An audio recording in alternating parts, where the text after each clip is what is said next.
to record this, and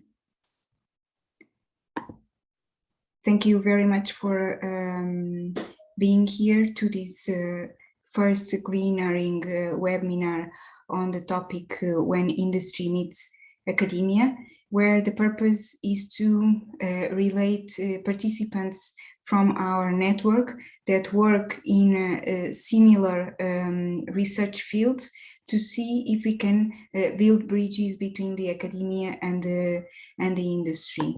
So for today, we will have a session on mechanochemistry, and we invited Mafalda from the Faculty of Pharmacy of the University of Porto, and Irene and Valentin from Deasyl company in Switzerland.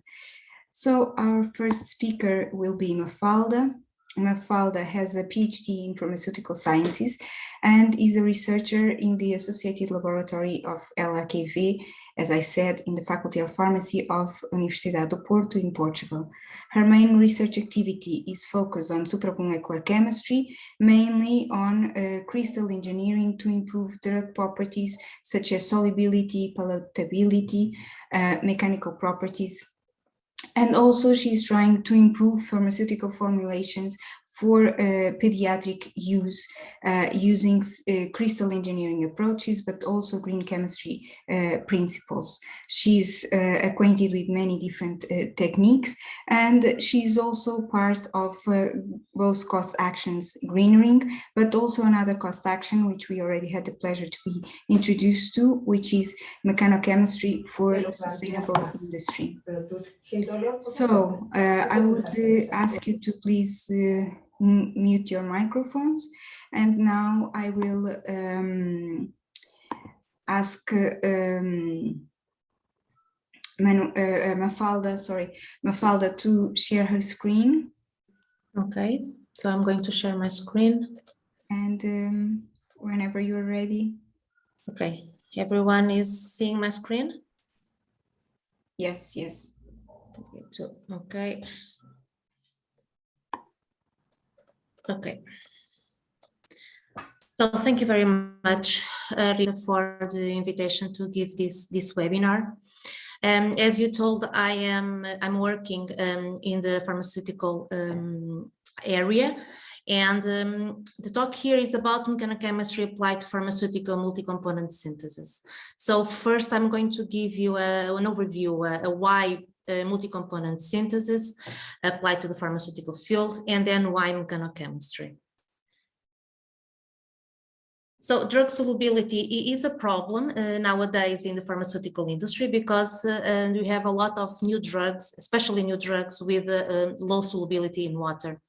So there are several strategies that can be used to address this problem. I've been using from the last 10 years maybe the use of multi-component synthesis. I mean co-crystals, co-amorphous, salts, and so on. So this is my interest. So in a very simplistic way, pharmaceutical solid forms are divided in amorphous and crystalline forms. And the crystalline forms can have different polymorphs, different co-crystals, salts, and so on. And every one of them have different physicochemical properties that will influence their pharmacological properties. So it is important to try to understand each one of them and to improve those physicochemical properties. And that is my aim, or the aim of my research. So, however, I normally use, so I do mainly co-crystals, so I use wet chemical methods. For example, in this case, this is a work that a student of mine done a few years ago. So she did some screening experiments. We used 96 well plates, as you can see here, but we use a little bit of solvents. So, and of course, organic solvents, since the drugs are insoluble in water, almost insoluble in water. And these solvents need to evaporate. And this is not very friendly for the environment. Even worse is when we do solvent for example, evaporation co-crystallization. So we use a large amount of solvent, like 10, 50 milliliters of solvent or even higher. So again, this is not very good for the environment. So I start to think, what can I do more to be more green? So as Rita said, I work in the Eliaquivir Quinta. This is laboratory for, this is called green chemistry. And I thought, okay, I need to be more green. What can I do? So how can I change my research? Can I be more green, more sustainable? And I think this is a reflection that we should all be making. Just a parenthesis right here. 2 days ago, we have the Nobel Prize of Chemistry for Benjamin List and David Macmillan for the development of asymmetric organocatalysis. I didn't know what was asymmetric organocatalysis, so I went and read a little bit about it. And it is a metal-free organocatalytic reaction. And meets the demands of green chemistry. Why? Because it doesn't have any metals. So even the Nobel Prize are becoming more green. So we should all do that. So back to my story, I decided to go greener in my research. And in the beginning of 2020, I joined Greener in Cost Action. And we had our first joint meeting in Santiago de Compostela in the beginning of 2020. So this was pre-COVID, okay? That's why we are all here together without masks and so on. And I'm over there.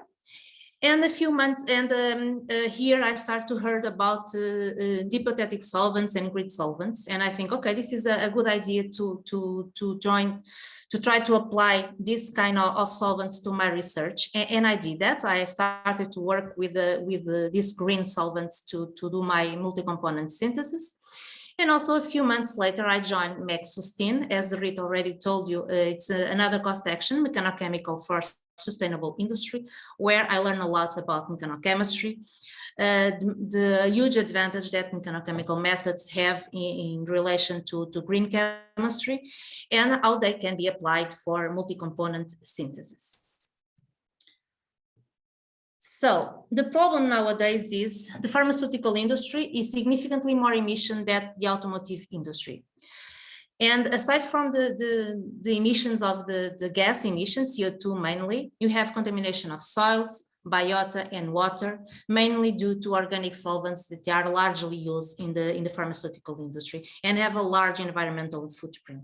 So this is a problem, and we need a solution for this. So I think industry and academia must come together, and this is a webinar when the industry meets academia. So we need to work together to think green chemistry, to apply green chemistry principles, to find new safer solvents, like, for example, hypothetic solvents, and preventing waste by using techniques such as mechanochemical techniques for a more sustainable industry.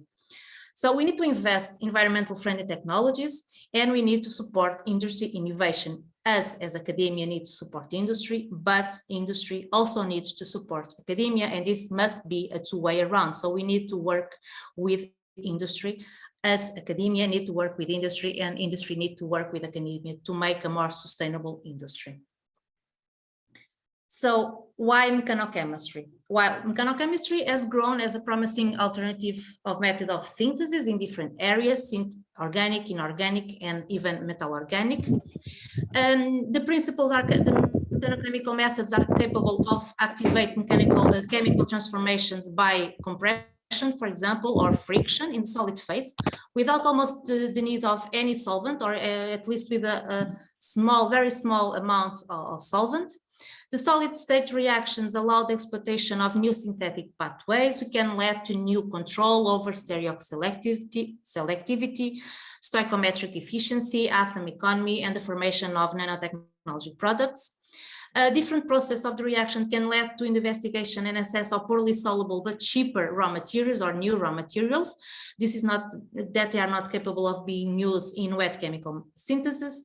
And mechanochemistry is an emerging technique with the potential to change the current dominance of wet chemical synthesis and is associated with sustainability.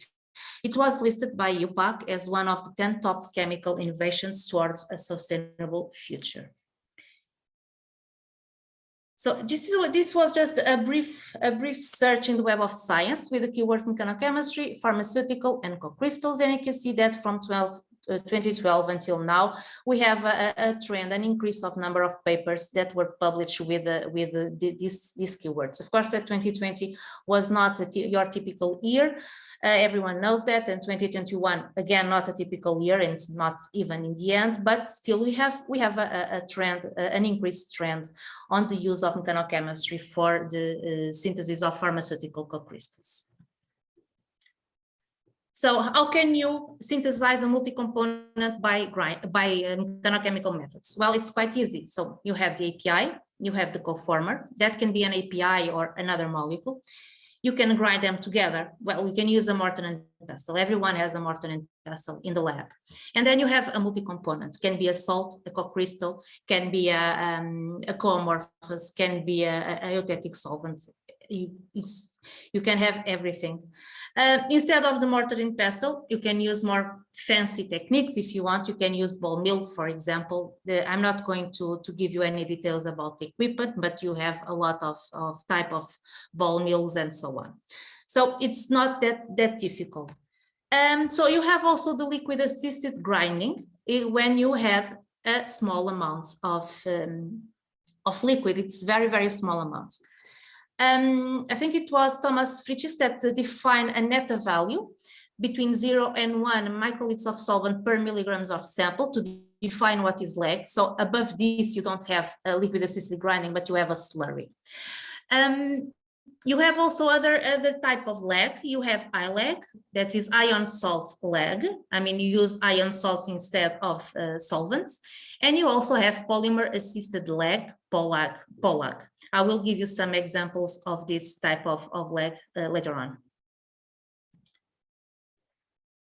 So you will also have hot melt extrusion. Hot melt extrusion is also a mechanochemical method, and it is already used in the pharmaceutical industry for other type of synthesis. But okay, it's very simple to use. You have an API, you have a co-former, it's feed into the extruder. You have the melting of the two components, mixing, and then the homogeneity shot. You can also have a co-crystal, other types of multi-component synthesis. So hot melt extrusion, it has some advantage to use in industrial settings because it's a continuous method. It's capable of scale up and to be monitored online. The only problem is if you have an API that degrades after melting, you cannot use it because this will melt and degrade the API. But it's a very good method to use in industrial settings. So now I will give you some examples of mechanochemical methods applied to multi-component synthesis. So this is a polymorph co-crystal screen from a caffeine and trollic acid co-crystal. So here the authors, they use a mixer mill. So they need to grind the two and they obtain the form 1 of the co-crystal. And then they use lag, they use liquid assisted grinding with several types of alcohols, from the smallest one, methanol, to dodecanol, that is a solid. And they found out that even with a very small amount of solid, this is a 10 microliters of liquid, so it corresponds to a netta value of 0.05, you have very different polymorphs of the co-crystal. So with methanol, ethanol, and propanol, you have polymorphs 2. With butanol, you have a mixture of 1 and 3. And with the 3 higher alcohols, you have polymorph 3. So the interesting part of this work, it is that with small variations of the volume added, for example, 10 microliters of volume, you can have a change between polymorphs. You can have a selective of the polymorph that you want for that system just by adding small amounts of the same liquid or different liquids. So as you can see, it can be very good for screening co-crystal polymorphs. So in this case, the author used POLAG, so polymer assisted liquid assisted grinding in three systems, in 3 co-crystal systems with 6 different packs with different molecular weights from 200 to 10,000. They have different viscosities and they had 3 crystalline solids also with different melting points. So some of the conclusions that the authors took from this work is, for example, for the caffeine and ferulic acid system, Pollack produced a different polymorph than from neat grinding. It was also observed that the polymer chain did not affect the product heel, but did affect the particle size. So polymers with a higher weight, molecular weight, produced a smaller particle size. So the authors showed that using a polymer assisted liquid assisted grinding, they could control product heel, particle size, and polymer control. So this is a very simple example of a drug-drug multi-component solid form. I give you this example because it was done simply by grinding in the mortar and pestle. So the author used for components that are drugs that are used for high blood pressure. So these three with ethanol that is also used for high blood pressure. In the first case, they used liquid assisted grinding and they found a co-crystal. In the second case, they used neat grinding as the third case, and they found a co-amorphous. And then in the third case, with hydrochloric azide and ethanol, they produced a nouthetic mixture. This was to show you that just by using a simple mortar and pestle, just by grinding the two components, you can find a variety of multi-components from a crystal to a co-amorphous. So in a very simple way. So in this case, the authors studied the crystal formation, the co-crystal formation between benzoquinone and 2,2-bisphenol, and they see that the reaction was accelerated by grinding. Why? Because grinding, the grinding process exposed fresh surface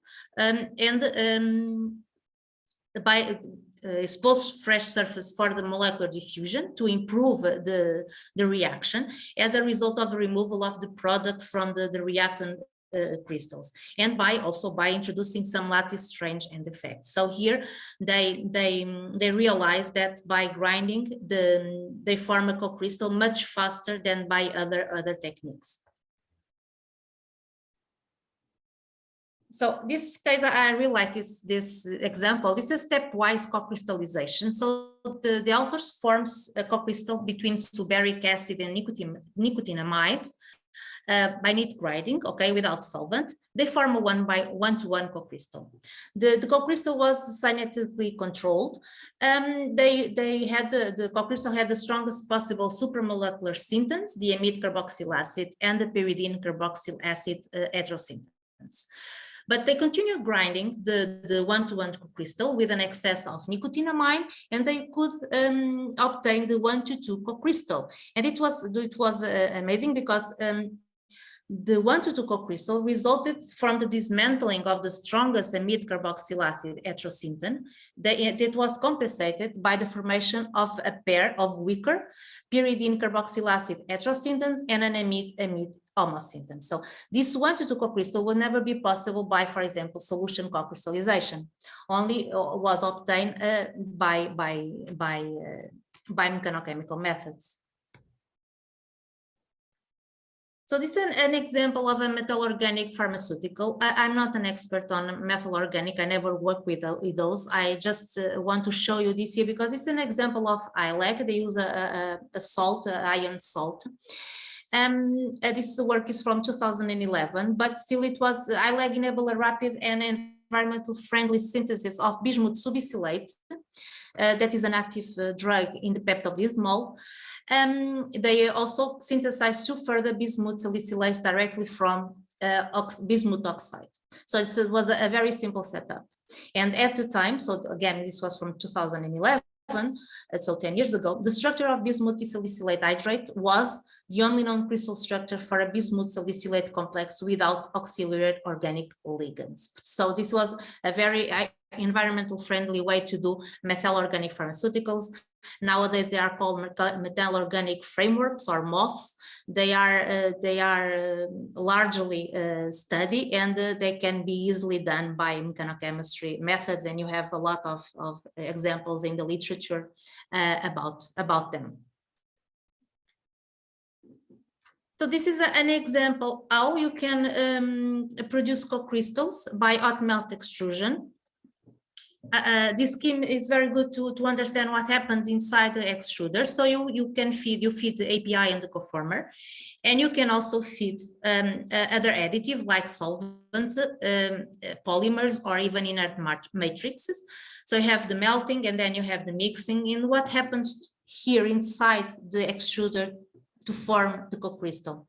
So, the reaction is facilitated by a gas phase diffusion, as you have here. There is an increased interface contact between the surface activation, as I show you in the 2 slides ago, by the mixing, by the mechanical forces, and the reaction is facilitated by the formation of a liquid phase, a amorphous liquid phase here in yellow, that then goes to the more stable crystal form, and then you have the desired crystal. So this is an example how hot melt extrusion can work to produce co-crystals. So just to give you some of the advantages of mechanical chemical methods to this kind of systems, to multi-component systems. So they are green techniques. They don't use almost any solvent. So they are in accordance with the green chemical principles. They can be used for multi-component screening, development, and also industrial settings, for example, using hot melt extrusion, as I already explained. The synthesis in the solid state provide a diversity of products with high health. You can have crystals, you can have amorphous, so you don't have only one type of product. In certain cases, the mechanochemical synthesis provide products that cannot be obtained by wet chemical methods, demonstrating how solid state methods facilitates hydrogen bonding that are the main contribute for the multi-component synthesis. And also mechanochemical methods are particularly helpful in the synthesis of multi-components of low solubility drugs, because we don't have here problems between the low solubility of the API and the conformer as in wet chemical methods. Before I finalize, I just want to give you this announcement. So the International Award for MECHANOCHEMISTRY prize. This prize is promoted by the European Young Chemist Network and Cost Action MECHANOCEMISTRY.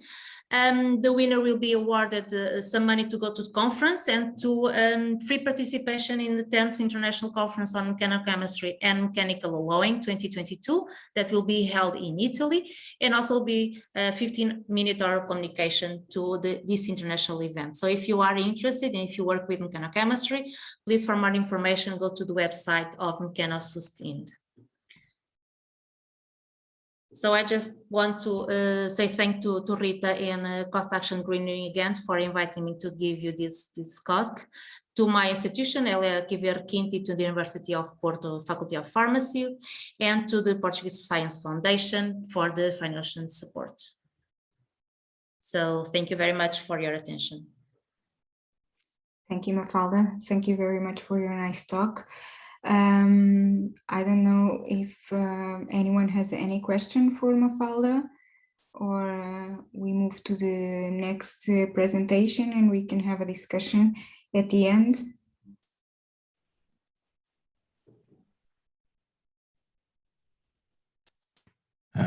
Maybe me, I've got a question on the extrusion. You were mentioning that sometimes you can have a degradation of API due to temperature. Have you observed that already, or how does it happen? Do you have like transformation of the reactive? Or yeah, we have, for example, like some of the APIs that are used in the pharmaceutical industry can degrade after melting. So in the hot melt extrusion, you need to melt the API in the conformer. So you need to reach temperatures after the melting. So if your API is liable, if you doesn't be stable after melting, okay, if degrades, you cannot use it with the hot melt extrusion, because you need always to reach temperatures higher than the melting of the highest melting component, and normally the API. Okay. Thank you for the question, Valentin. And just maybe any further? Just to complete one, the temperature in that case was made due to the extrusion system, or were you bringing the temperature from a heating device? No, it's the extrusion system that it's the source of the heat. Yeah. Okay. Thank you, Mafalda. You're welcome. Okay, so thank you, Mafalda, once again for opening up this webinar series. And now we will move to the second presentation from Deasyl company that is based in Switzerland. Deasyl gives innovative solutions in green chemistry. It is a startup that was founded in 2017, and it's based in Switzerland. It is a technology provider relying on innovations, new horizons in mineral chemistry and organic chemistry, while respecting the principles of green chemistry. They propose process intensification via novel mechanochemical technologies. And to present here, we have Valentin Lair, who is the development manager at Deasyl. He has an engineering degree in electrochemistry, materials and processes for energy and environment. And his mission is to manage the development and optimization of the processes. Also, we do have Irene Malpartida, who is a coordinator manager in Deasyl.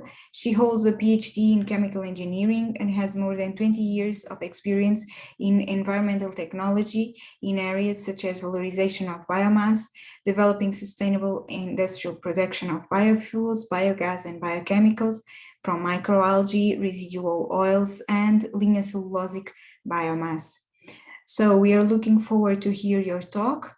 Whenever you want, you can share your screen and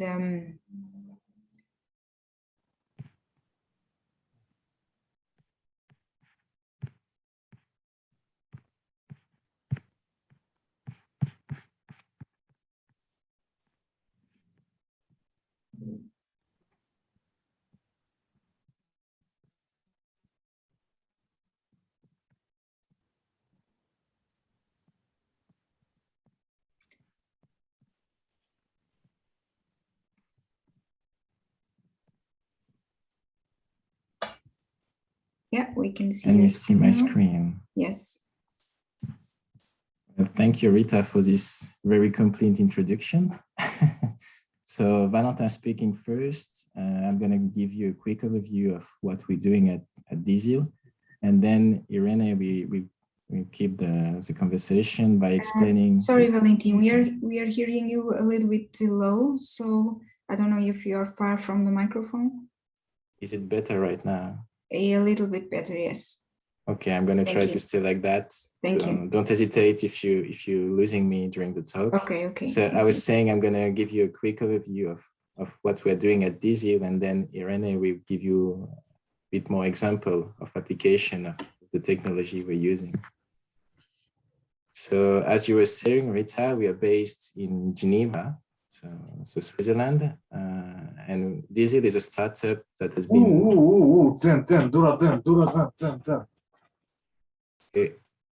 I would ask just the participants. Can you turn your microphone off, please? Yeah. So we're based in Switzerland and working in the field of green chemistry, but the main application is mechanochemistry. The main link for all our activities is mechanochemistry. So actually, at the moment, the team is composed with about 10 people based both in Switzerland, France, and Spain. So let's talk a bit about mechanochemistry. For those who are less familiar with this concept, mechanochemistry is a chemical transformation initiated by a mechanical force. So it means that instead of bringing the energy only by heating or by bringing some pressure, the way to give the energy to the system is made by mechanical effect. So historically, as Mafalda was mentioning, the mortar and pestle is the most basic concept you can imagine to do some mechanochemistry. And then over the years, some other devices has been developed, such as planetary ball milling, where you have a planetary movement, which which some balls with the diameter of centimeter will bring the energy by colliding between themselves and the reagent. So this system at Deasyl, we identified some limitation to this system. Most of these limitations are brought from the fact that the system is in a batch. It's a batch mode, and you also don't have a real temperature control of the system, which could lead some heterogeneity of in the system in the middle. So at Deasyl, we've been working and developing a new machine that where we want to try to give an answer to this limitation. So to do that, we have worked on the development of a reactor and use a patent for that in collaboration with the manufacturer Swiss, which is named WAB, W-A-B, to propose a new vision, let's say, of mechanochemistry. So what we want to try to bring. So the main difference with the existing system is we want to try to bring mechanochemistry in a continuous flow. So Mafalda was mentioning the extrusion system, which is also another answer to this limitation. So the concept is to bring a continuous flow. Also, one of the limitations was the temperature control that we identified. So in order to answer this problem, to overcome this issue, we decided to introduce in our system an induction heater that is able to bring energy directly inside the reactor. So not only the energy will be brought by the mechanical activation, but we will offer a new range of application by giving an extra heating system. Giving temperature is interesting, but also controlling the temperature is really important. So to do so, we have a double layer that is able to take off the temperature and cool down the reactor if needed. So in order to really bring and to control the temperature, not only to have, and that might be an answer for the problem I was talking with Mafalda about the degradation of API. Maybe in that case, this controlled system could be an answer for that. Interesting point to mention is that the system we're working on is available at different scale. So from laboratory scale, from grams to kilos and even tons. So it means the upscale of this system is already known.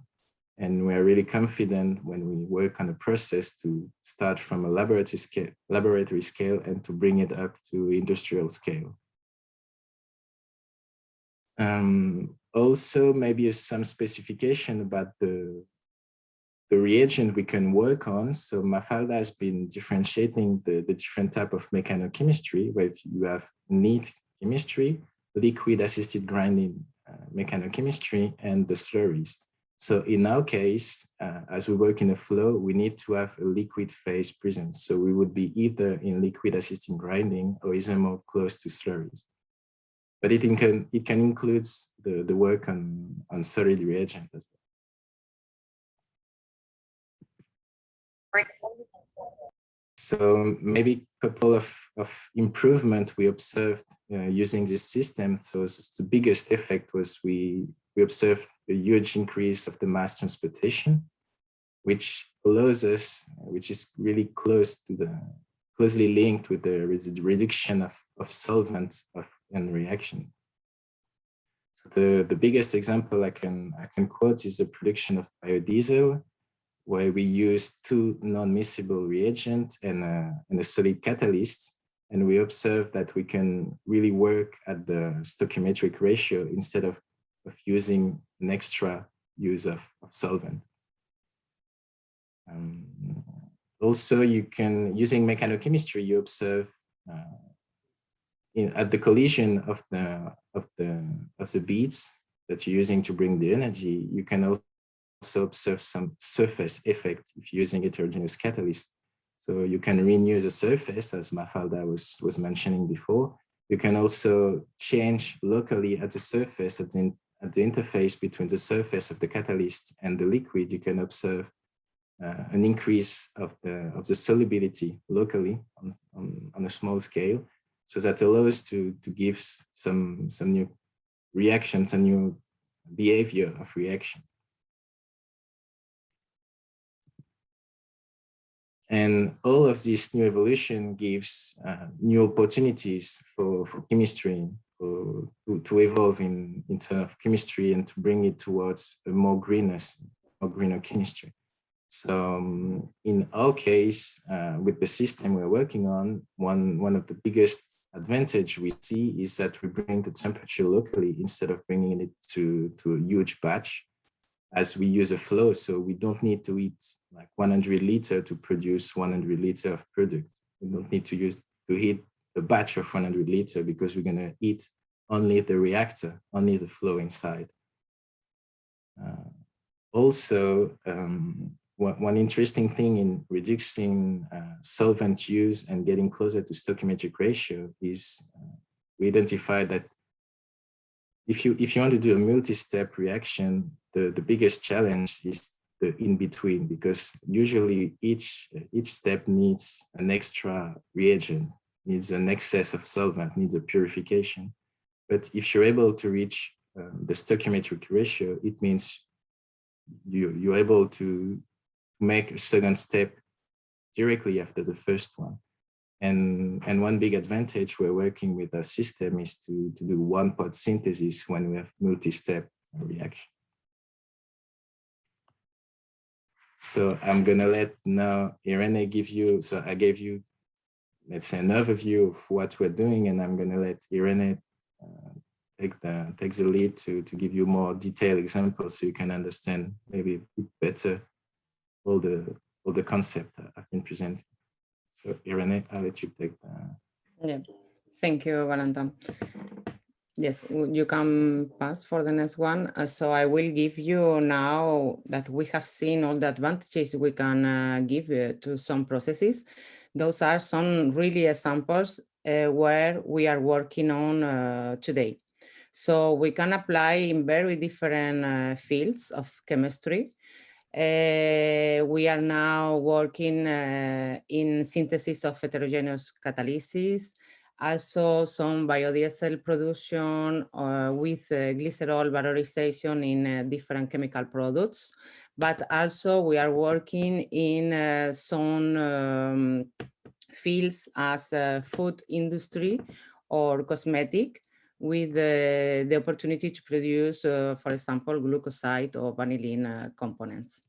So we are really focusing the green chemistry, and what we work really is to make a process intensification of these chemical processes. We have already some patents in those fields, and we are some of them also in the pipeline. So we are now working on them. So we choose 3 different fields where we have already made a process intensification of this reaction. And some of the results are confidential, but I will explain just where we have work and how we have made the intensification of the process. For this process is the vanillin production from bio-based compounds using our mechanochemistry reactor. This is made with the collaboration of University of Córdoba in Spain. And here we begin with the use of some bio-based compounds to the production of vanillin. The vanillin normally only 2 to 3% of vanillin is produced from natural sources, because there is not enough, because there is a very big market for food industry and for cosmetic industry, and normally it's produced by petrochemical compounds. So now the idea is to go to bio-based compounds as those isogenol, eugenol, and transferulic acid, and make the oxidation toward the vanillin in our reactor. This reaction was performed in the presence of an heterogeneous catalytic system. Is in presence of peroxide oxide, and we test in different temperature and different times of reaction. And we saw that there are very good results for very low temperature. Here in this table, we can compare what is used in the first line in a conventional method, what is published in bibliography. And we can see that all of them, they are making batch reactor, in conventional heating batch reactor, and the temperature is always around 18, 19 degrees. For all this publication, they need some hours of reaction, of residence time. But if we compare with our results, we have managed to make the process intensification because we have reduced the residence time to just some minutes of reaction. We can work at room temperature, and we have reduced also the use of catalyst to very, very low quantity of catalyst or even no use of catalyst. And this is a real process intensification, and we are now working in patent this process. Another example that we are working on is the synthesis of Solketal using mechanochemistry reaction as a via of glycerol valorization. This project is made with the collaboration of Chimie Paritech. And normally this reaction is made with glycerol, with acetone, and they are making also classical batch reactor. And we have the production of Solketal. If we can see this table, if we compare our process with the homogeneous one that they are also making bibliography, we can see that normally for lower temperature as 80 degrees, you need several hours of reaction as 9, for example, the first line. And if we manage to reduce the residence time of the reaction, as the third examples I have chosen, they have to go to very high, very high, but higher temperature of reaction, so more than 140 degrees. In our case, using also the mechanical activation in our reactor, we have managed to produce Solketal in a very smooth condition. We managed to produce in 15 minutes in flow conditions and 50 degrees. So this is another example where we can work.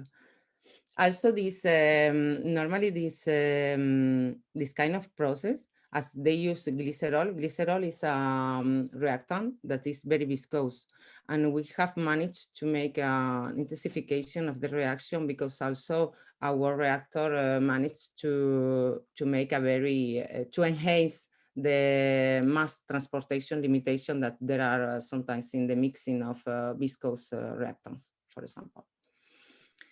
And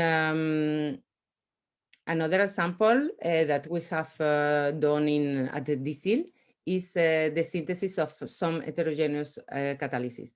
Here, there is the synthesis of calcium diglyceroside, and this catalyst is used in the production of biodiesel. And normally, if we look at the bibliography on some other patents, you have to use the oxide of calcium and the glycerol, but you always need a solvent because of the problem of viscosity of glycerol, and it's very difficult to mix with the calcium oxide. So you need high quantities of normally methanol is used in the synthesis processes. You need, as reaction time, several hours of reaction, and temperature, we can find some different processes going between 50 degrees to 120 degrees. The synthesis processes are always in batch condition at laboratory scale. And we have worked with our reactor, mechanochemical reactor, and we have patented a new synthesis protocol and we managed to make it in continuous with a residence time in our reactor of 20 seconds. So it's a really very low residence time. The temperature is room temperature. We don't need temperature. And what is also very good for green chemistry, that we don't need the use of solvent. So we make without methanol, and we managed to reduce the number of steps also of post treatment of the catalyst. So those are real results that we have in our reactor. And just to finish, yeah, you can go to the next one. Just to finish, to present you how we work. We are now in an open innovation period. So we have we are open to make test and screening of different processes in our reactor.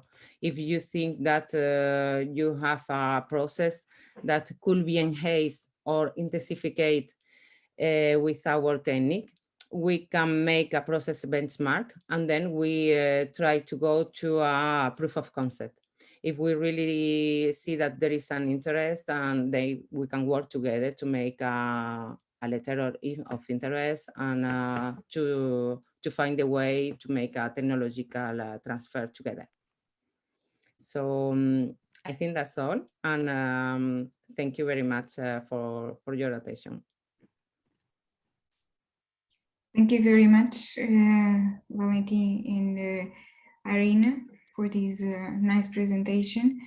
I think it's a good example of the interaction between industry and academia. And I would now open the floor for a couple of questions.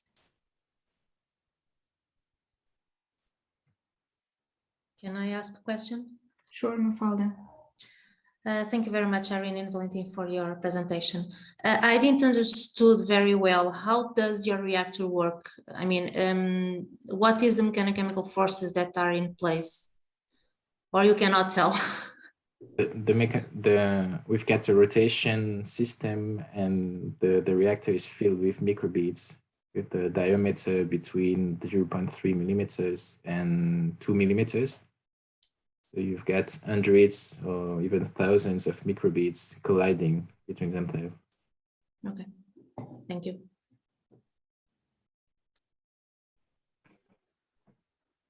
Okay.